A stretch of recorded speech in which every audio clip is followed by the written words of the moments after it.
Sir, AICC ಅಧ್ಯಕ್ಷರ ಕ್ಷೇತ್ರದಿಂದಲೇ ಶುರು ಮಾಡಿದ್ದಾರೆ. ಈಗ ಇನ್ನು AICC ಅಧ್ಯಕ್ಷರು ಚುನಾವಣೆಗೆ ಸ್ಪರ್ಧೆ ಮಾಡ್ತಾರಾ ಇಲ್ವೋ ಅನ್ನೋದೇ ದೊಡ್ಡ ಮಟ್ಟದ ಚರ್ಚೆ ಶುರುವಾಗಿದೆ. ನೀವು ವೈಯಕ್ತಿಕವಾಗಿ ಅವರ ಸ್ಪರ್ಧೆ ಬಗ್ಗೆ ಏನು ಹೇಳ್ತೀರಿ?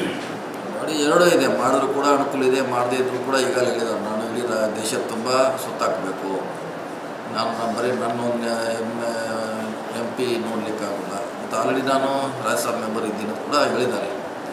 ಸೊ ಅದು ಅಷ್ಟು ಮುಖ್ಯ. ಅವ್ರು ಇಡೀ ಎಲ್ಲ ರಾಜ್ಯಗಳಲ್ಲಿ ಅವ್ರ ಪ್ರವಾಸ ಭಾಳ ಮುಖ್ಯ, ಅಗತ್ಯ. ಸೊ ಅದು ಮುಖ್ಯ ನಮಗೆ. ಇಡೀ ಪಾರ್ಟಿ ಬರಬೇಕು, ಒಬ್ಬರು ಪ್ರಶ್ನೆ ಇಲ್ಲ. ಸೊ ಹೀಗಾಗಿ ಅವ್ರು ಹೇಳಿದ್ದಾರೆ, ರಾಜ್ಯ ತುಂಬ ದೇಶ ತುಂಬ ಅಡ್ಡಾಡಬೇಕಂತ ನಮ್ಮದು ಬಯಕೆ ನಮ್ಮಲ್ಲಿ ಕೂಡ ಬರಬೇಕು ಬಯಕಿದೆ, ನೋಡೋಣ. ಸೊ ನಮಗೆ ಎಷ್ಟು ಸೀಟ್ ಬಂದರೆ ನಮ್ಗೆ ಹೆಚ್ಚು ಲಾಭ, ಅದು ಮುಖ್ಯ. ನಾವು ಇಂಡಿವಿಜುವಲ್ ಆರಿಸ್ಕೊಂಡು ಮುಖ್ಯ. ಈಗ BJPಯವರು ಹಾಲಿ ಸಂಸದರುಗಳನ್ನೇ ಚೇಂಜ್ ಮಾಡಿದ್ದಾರೆ. ಒಂದು 6 ಜನ ಚೇಂಜ್ ಮಾಡಿದ್ದಾರೆ, 3 ಜನ ನಿವೃತ್ತಿ ತೊಗೊಂಡಿದ್ದಾರೆ. ಸೊ ಇಂಥ ಡಿಸಿಷನ್ಸ್ಗಳು ಮಾರಕ ಅನಿಸುತ್ತೋ ಅಥವಾ ಒಳ್ಳೆಯ ನಿರ್ಧಾರಗಳು ಅನಿಸುತ್ತೋ? ಪಾರ್ಟಿ ನೀವು ಆ್ಯಸ್ ಎದುರಾಳಿಯಾಗಿ ಯಾವ ರೀತಿ ನೋಡ್ತೀವಿ? ನೋಡಿ, ಅವ್ರದ್ದು ಲೆಕ್ಕಾಚಾರ ಇದ್ದಾರೆ, ಸುಮ್ಮನೆ ಯಾರು ಕಿತ್ತಾಕೋಲ್ಲ.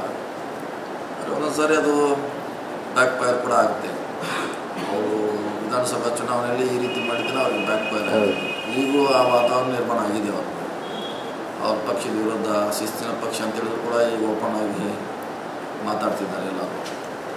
ಬೆಳಗಾವಿಯಲ್ಲಿ ಸಮಸ್ಯೆ ಪ್ರಾರಂಭ ಆಗಿದೆ, ಶಿವಮೊಗ್ಗದಲ್ಲಿ ಪ್ರಾರಂಭ ಆಗಿದೆ, ಚಿಕ್ಕಮಗಳೂರಿನಲ್ಲಿ ಬಸವ ಇದೆ, ಚಿಕ್ಕಮಗಳೂರು ಕ್ಯಾಂಡಿಡೇಟ್ ತಂದು ಬೆಂಗಳೂರಿಗೆ ಹಾಕಿದ್ದಾರೆ. ಗೊಂದಲ ಅವರಲ್ಲಿ ಪ್ರಾರಂಭ ಆಗಿದೆ. ಶಿಸ್ತಿನ ಪಕ್ಷ ಅಂತ ಒಂದು ಕಡೆ ಹೇಳಿದ್ರು ಕೂಡ ಗೊಂದಲ ಪ್ರಾರಂಭ ಆಗಿದೆ.